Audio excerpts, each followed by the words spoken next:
Howdy everybody in YouTube land. We are back on the IBM model 8512 monitor. So we have our parts in now finally, so we can pull all that out and get everything prepared and ready to install. They're all out of way and crap over there, but yeah, we get all of that ready to install, and I have my parts list that I made. What I did was I went through every value and cross-checked it all when I did my order list. So every one of these dots is where I double-checked my order. So hopefully, between all of this, we're not going to have anything missing. At least, I hope not. Now that I have the values and where everything goes, I'm just going to remove all of the caps first, and then we'll do some entertaining things like spot check a few of these, because why not? Let's see how bad they actually are. Alright, I got all the caps removed. Sorry if my voice is being a little inconsistent. I got my headphones on right now listening to music because the neighbors are being annoying. And I hate it when the neighbors are annoying, but there's not much I can do about it. Except try to drown it out. Anyways, yeah, when you live with Asperger's syndrome, autism, and you have a sensory disorder, that's the kind of thing that happens. Anyways, so I think what we should do next is spot check some of these caps that came off of that power supply module. So I figured, just for some entertainment value, let's grab this cheapo Chinese piece of crap meter. So we're going to go get that out of auto.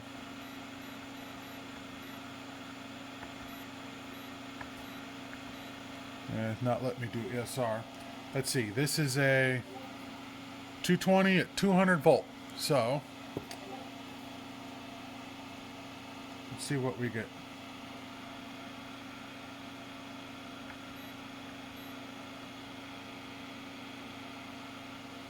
Pretty good actually. 0.41 or 0.14 ohms. So this cap is still good. I couldn't imagine it really being that bad. Alright, so let's see. This one is a 100 UF at 160 volt. Let's see what it tests. Yeah, she's still under an ohm, 0.2 ohms, but 91, so she's getting a little low. So that's a little worse for wear. Still acceptable, but not long for this world. That one's in better shape. It's the same exact one, 100 to 160 volt. Let's see. This one is 100 microfarad at 100 volt.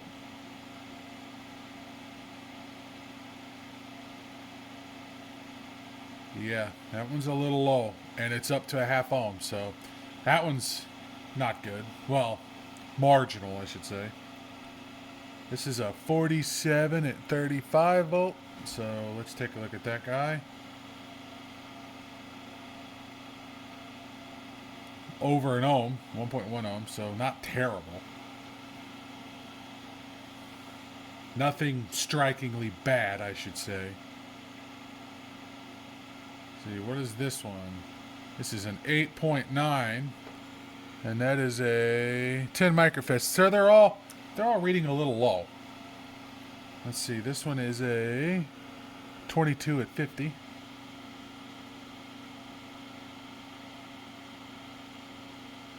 Not terrible. A little low, but still within acceptable limits. So all these caps in the power supply seem to be okay. I don't know about that. This is 1 microfarad to 50 volt.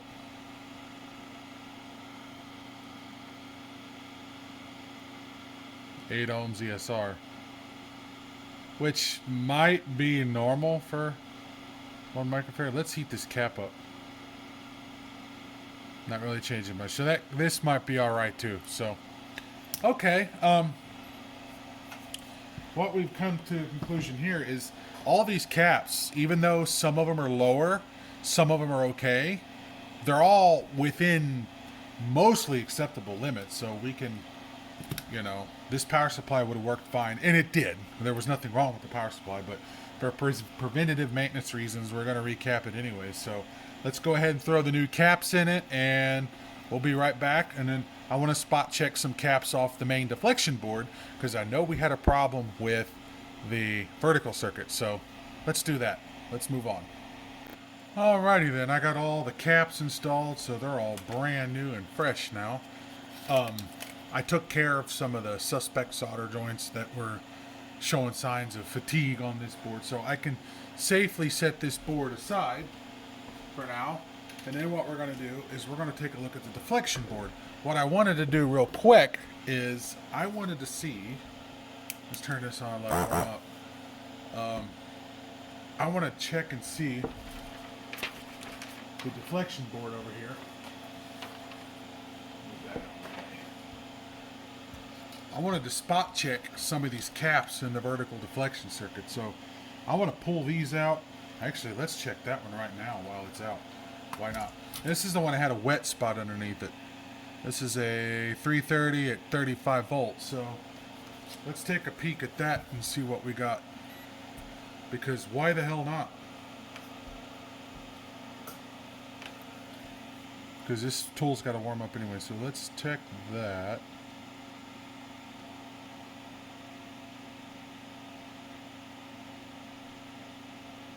Not terrible.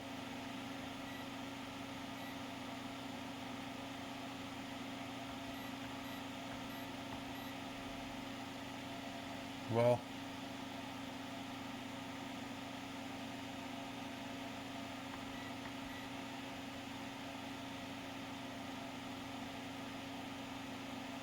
it's actually not bad. It's a little low, 0.06 ohm ESR, so that cap is actually good. Even though it's showing signs of leaking, it still reads fine. So, all right, well, let's spot check these three. There's no guarantee that these are the fault, but let's check them.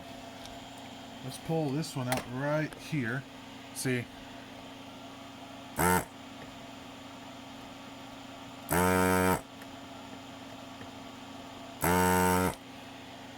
That one done. So this is a 470 at 35. So I'll set that out of the way. Let's do the next one here.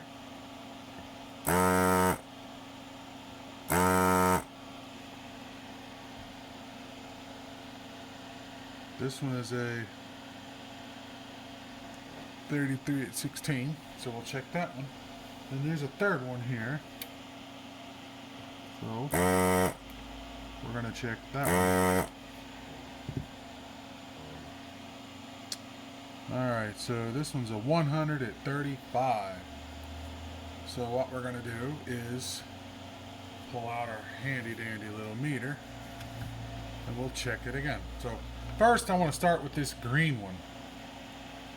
Let's see where it is. 0.3 at 30. Not bad. That's actually good still. 470 at 35. That's a little low, but not enough to warrant the cause of what's going on.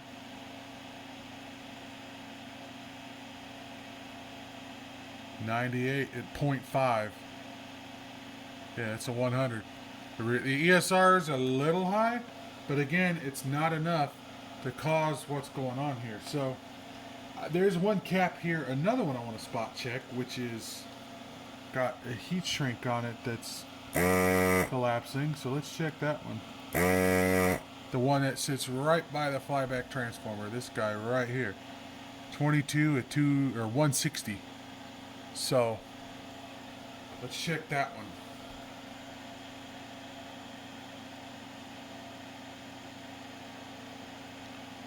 Yeah, ESR is a bit high, 1.4 ohms. And it's still, I guess, within tolerance, maybe. I don't know what's the rating on these. 20%. I don't feel like doing the math in my head to know if that's within tolerance or not. So you guys watching the video can do that on your own. But ESR is a little high, but it's still not enough to cause the problem that we're having. So there is an issue that we just haven't discovered yet. Let's check the other high voltage cap right next to that one.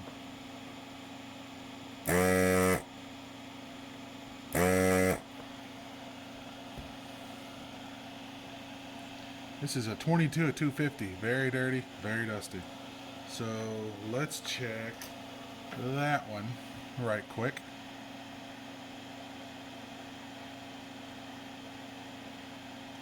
ESR is still a little bit high, but the capacitance is dead on.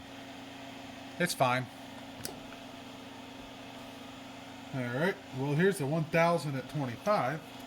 Let's check that one. I love this tool. 1025. No signs of leakage. I suspect that this one's going to be fine too.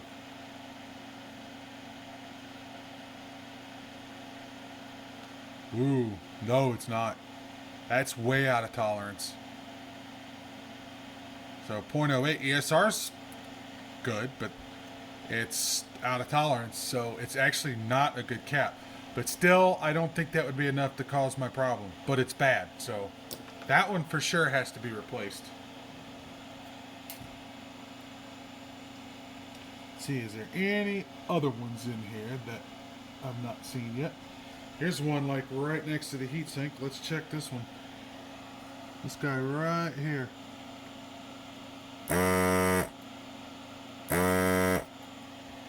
Let's check that one. That one is a 10 mic 50 volt. Let's check that one. Yeah, that's bad. ESR is way high. Value is low, so it's bad. It's still not quite enough to cause my problem, but although there's so many of them in here that accumulatively it could be a problem, but because I know I didn't get it in video, but it had insufficient vertical height. So if your screen size was this tall, I only had about that much vertical. That one might be problematic. Oh, here's one right here, right behind the heatsink, another one. Let's check this one.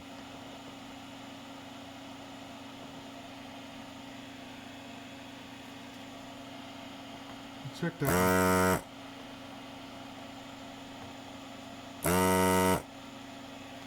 Let's check that one out.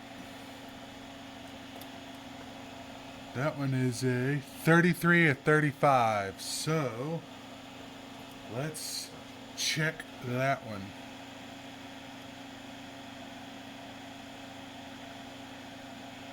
A little low, ESR is a little high. So it's marginal. I mean, it's not bad, but it's not good either. So it's marginal. It's got some hours on it, is basically what it is.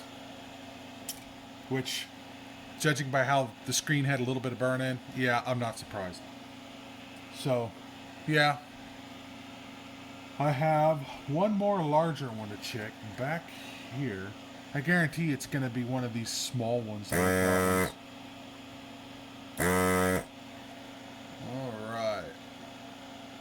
That one is a 470 at 25. Let's see where it measures.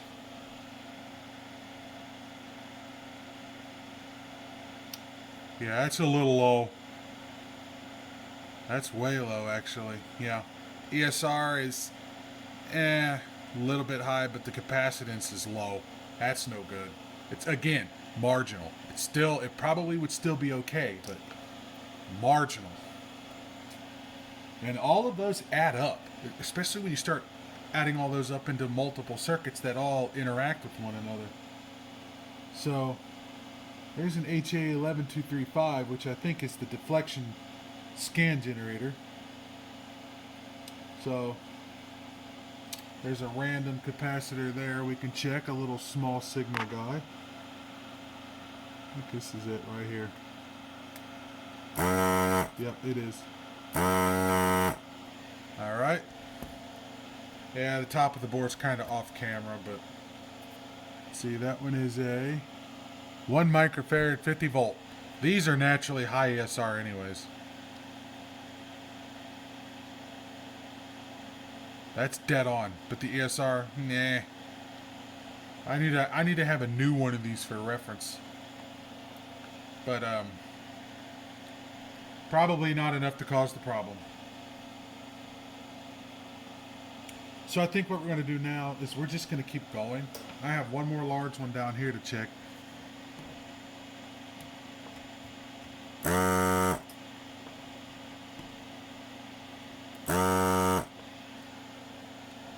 Alright, that one is a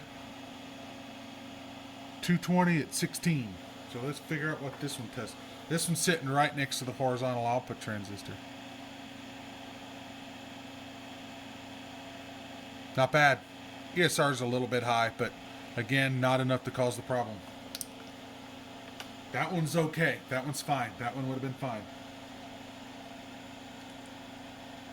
Yep, we're going to start pulling the rest of these out, and if I see anything significant, I'll come back to this video. Alright, so I pulled the rest of them out, so now besides the video amp section, there's nothing left in the deflection board. So I've not seen any smoking guns as far as, you know, anything completely open or something like that. Every single one of them have slightly high ESR, and a few of them have slightly low capacitance, but most of them were dead on. Until I got to this one. This one is a, let's see, what is this one? 100 microfarad at 25 volt, and it lives underneath this big power resistor right here. And that one, when I measure it,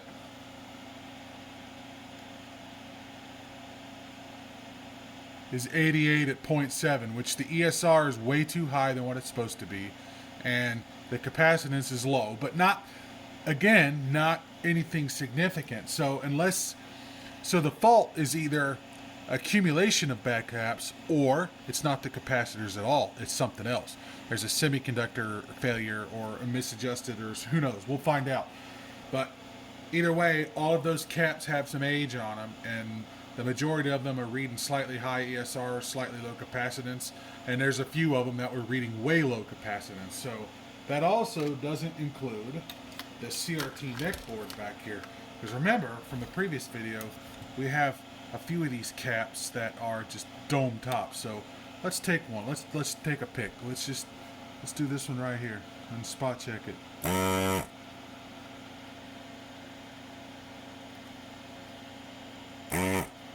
Alright. This is a 2.2 at 315 volt. So let's see what it reads. Not bad, but look at that ESR. 20 ohms. That is shot. So that is why we had a soft picture, even though you didn't see it. The picture was really soft, and that's why. So there you go. Now, yeah, that's not good. So I got most all the caps out here in the board. They're all out of there except for everything in the video amplifier stage. So we'll get all those changed. So we're going to go ahead and swap out the caps. So if I see anything significant, I'm going to keep spot checking them. But if I see anything significant, I will bring the camera back on. But other than that, I think we're just going to go ahead and go for broke, do a general recap. But it goes to show you that in some cases, just recapping a monitor is not going to fix the problem. This may take some troubleshooting because I'm not seeing any smoking guns here. So we'll see. You know, it might make for a good video. It might be a waste of time, but we don't know until we get there, right? So let's keep going. All right, so I got all the rest of them out, and out of the rest of them, a few more on the deflection board were reading out a tolerance, but every single one of them on the neck board here were shot. Every one of them. They were some of them were even half their value, with double the ESR. So they were gone. So everything here in the deflection board, in the video amplifier stage, I only had a few that were problematic, but outside of that, I didn't see any smoking guns. None of them that were open. They were all, some of them were reading all right. Most of them were low. Some of them were very, very low in capacitance, but nothing open. So I don't know. We're going to find out. Let's go ahead and get it recapped, and then we'll start putting it together, and we're going to do a first-time power-up in several years and see where we go with it. There's nothing better when you're in the middle of a recapping and restoration project. I'm getting pretty far along, and then I get into this.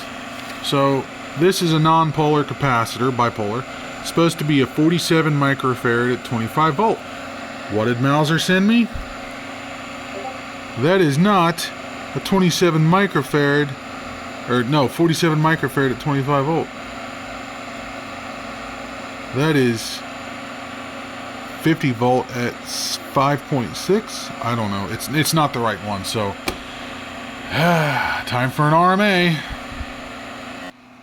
Alrighty then, I got all of the caps installed now. Everything's done, with the exception of these three. Like I said, they sent me the wrong ones, so the only thing I could do was put the originals back in. Now I did test these, and these bipolar 47 microfarad at 25 volts are testing dead on. All three of them are testing identical to one another, so I think it'll be safe to just leave them in there, but I'm definitely going to get the correct ones. And in part one, I totally preached about this capacitor because this is a high frequency, low impedance capacitor. So of course, somehow, out of all the caps, I screw it up and I only have a standard one. So I got two standard ones instead of the one standard and the one low ESR. I don't know how I did that. I really don't. We're human. We always screw up. But I think for the purpose of testing, I can probably leave that in there. But that's not going to last long. So let's start getting this guy back together. And we should do a first power up on camera and see what happens. Did any of the behaviors change? Did it get better? Did it get worse? Is it going to explode in my face? We don't know. So stay tuned. I'm grabbing all my pieces and parts to put this thing together. That might be a problem. Yeah, I'm going to need to, I need to consult Reconstruction Manual version 1.2. I don't remember how that happened. Unfortunately, with this cable retainer, I was able to find all the pieces to glue this one back together with the cement, but I'm missing a bunch of pieces for this one. I was able to glue that back on, but I'm still missing. Yeah, I'm screwed. I can't. There might be enough of it there to hold the cable in. There might not be. I don't know. But, you know, sure, people are saying, you know, 3D printer. Sure, that would fix it. Problem is, you need a CAD model of this, and that is something I can't do, and I don't know how to do, nor do I have the knowledge or tools to do that kind of thing, because I'm not a math whiz, and I don't want to run 500 versions of that before I get it right either. Anyways, enough of that rant. Let's go ahead, and while we have this apart, I want to spray these potentiometers out and get these prepped for, you know, putting it back together. So we're going to do that right away. That way we're not getting glitches in the picture when we adjust it. So let's do that right quick. Alright, I got my deoxit fader F5 lube. We're going to spray that in here.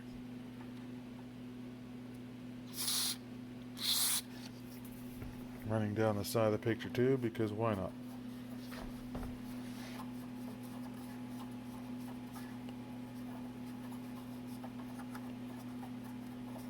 Work that back and forth. Should be good to go.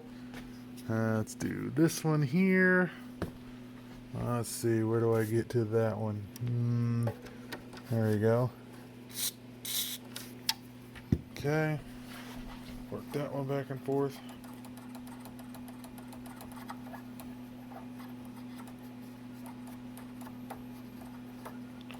Alright, that should do it. So let's go ahead and get it put back together in somewhat of a temporary state so we can test this thing. It's a really tight squeeze to get everything in there. Yeah, and it's just kind of like loosely in there. There's no VGA cable or anything yet. And I got the DAG grounded because grounds are kind of important here. Well, really at this point it's a matter of, is it gonna work? Or is it not? Well, one way to find out. Let's go for broke. Grab our power cord down here. I don't know if the switch is in the on position or the off position. I do not know. So I'm going to keep the camera up here while I plug things in over here. All right. No power. Oh, this scares the hell out of me. It's on. Heard high voltage. See, do we have anything on screen? We should get a raster at least. No raster. We have a power light, but no raster.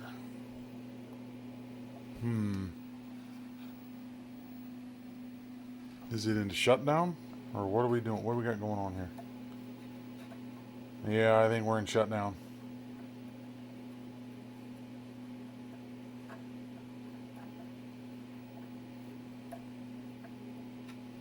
Yeah, I think we're in shutdown.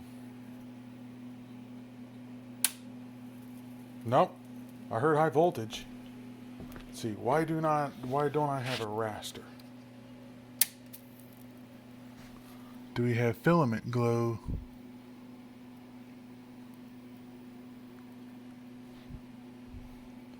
I don't see any. No, so I'm gonna have to check the CRT neck board because I do not have filament glow. Okay. Why do I not have filament glow?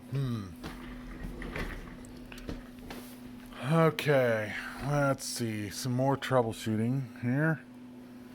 Move that up all the way. I gotta figure out where the filament is. So I should have filament glow, but I do not. So let's unplug that. What I don't know is if this plug and this plug are in the correct spots. This one's in. I think that was. I'm not sure what that one was. But let's see. Filament. Where are you, filament? Heater. There's the heater, which is going to the blue. And blue is connected down there. Yeah, it's in there. Yeah. So, in all intents and purposes, I should have heater, because it's coming through that. But I do not.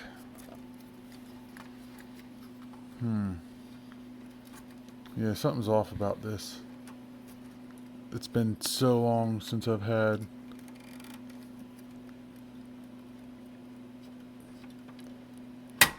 Oh, God.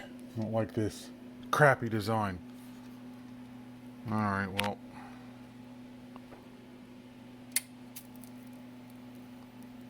Make sure see if we get heater now. I just reseated the board. I don't think we have any heater voltage. I have high voltage though.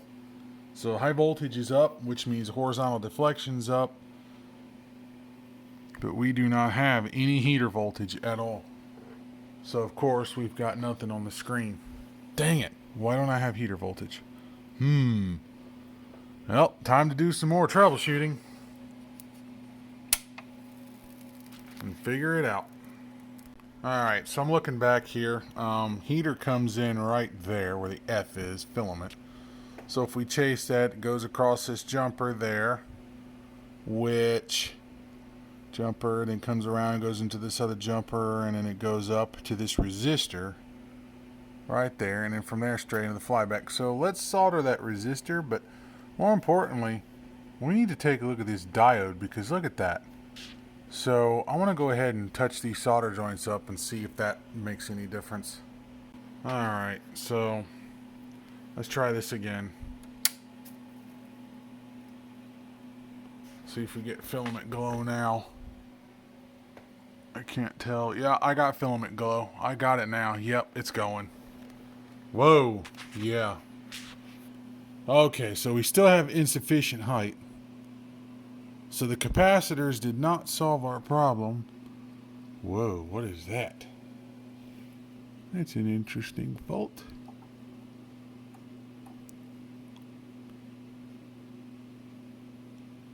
So yeah, the capacitor did not solve our problem. So I gotta figure out, we gotta do some troubleshooting. This one's gonna be cool. But that's not normal. I wonder what causes that. Huh. Okay, well.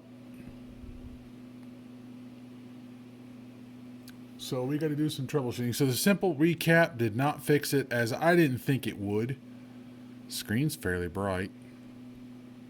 I didn't figure it would, because we didn't see any. What do you call it? There's no smoking gun with the capacitors that would have caused the vertical collapse issue. But so now that we got them all out of the way, we have our original fault still present. So we got some work that we have to do. So I think at this point we can wrap this video up as part 2, because we're going to have to move on and do some more troubleshooting. But I don't want this video to get way too long, because I wanted to get all of the caps and stuff out of the way. Anyway, so we're going to pick this back up in part 3, where we're going to troubleshoot this and figure out exactly what's going on. So anyways, thank you for watching. If you have a comment, please feel free to leave one. And until next time, guys.